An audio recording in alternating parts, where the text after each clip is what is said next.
What's your name and where are we at currently? Oh, Taawe, or Red Hawk. That's Mount Rubidoux. In Riverside, it was when they founded Riverside. That was kind of like a big sacred mountain too. Some of the tribes that are around here before colonization. Now it's just a tourist attraction. Everybody from Riverside knows that mountain right there, but no one knows really the other history of the indigenous peoples that occupied Riverside. But I was saying this one is mulberry by the bark. That's how my grandpa showed me, like how the bark looks. And then the leaves here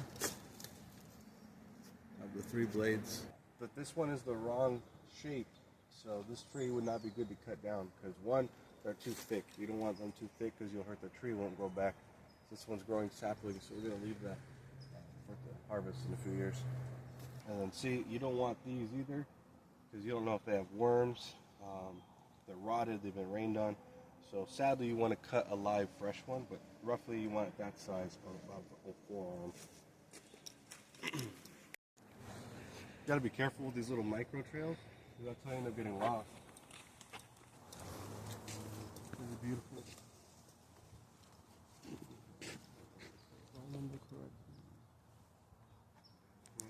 How do you know it's California walnut? The bark is very rigid and grainy, and then the leaves are a bit giveaway. And it's the type it is not black walnut, but California walnut's like a light brown color, but then turns like this over time. Yeah.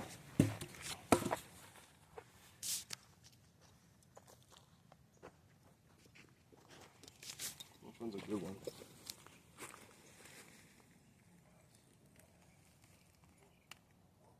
Maybe I should just take the whole cactus off.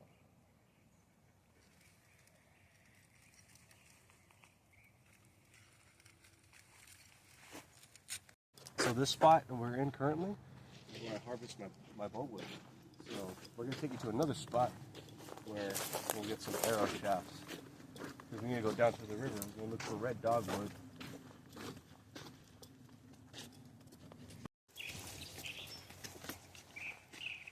So this is what I make my arrow shafts out of. Now, they grow very straight, but right now you don't want to harvest them. I harvest them when they turn red. Why is that? Because they're at their strongest. Right now they're all dry and rotted. Let's get faster. Because right now the wood's not at its strongest, so it wouldn't make a good bow. Yeah. Arrow. I mean, breaking these sticks. What do you think it could be? Another person. Who knows? You get to crossroads like these, that path hasn't been traversed, so we want to go this way. So we know we're going towards the right.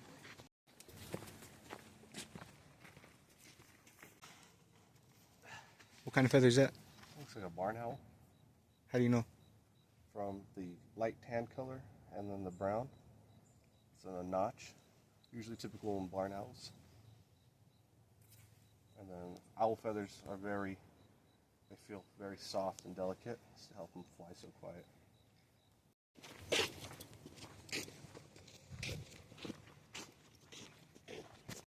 I said with the leaves, this is black walnut because of the bark. Yeah. This is typically what you want to look for. And but I think right here is where the last piece was. Over here. Yep. Something here. So our people, they didn't know how to forge with the steel, so we would repurpose it from the white guys. Right here. Look at that. We're gonna try to take that out, make some arrowheads, make a knife out of it. Oh yeah. Yeah, currently? So this is where I interrupted a lovely couple in private one time when I had to run. Okay, and then here is my favorite spot because this is where you could find walnut and mulberry all in one spot.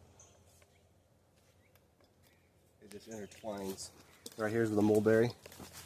This one's going slant. And then here's the walnut. Right here are not to eat. they'll make you really sick. You could eat them. They grow off of this walnut. But yeah, you don't want to eat these. Really good for dye though. You could dye some clothes, squeezing them out. But don't eat these, or you'll be shitting. Sorry, I can't say that. Be a really nice piece to cut. It's not attached to any big objects like other parts, but it has some new growth on it, so do not cut it down.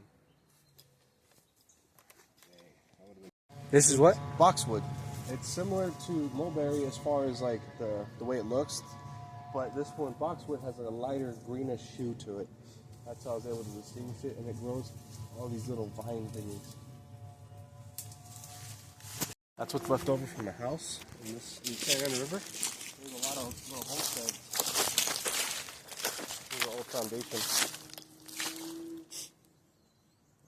Imagine living out here back in the day. I'm no expert. This is just all from trial and error, stuff I was passed down to me. So if I got any of the information wrong, please comment down below. Correct me. I'm open to learn, you know.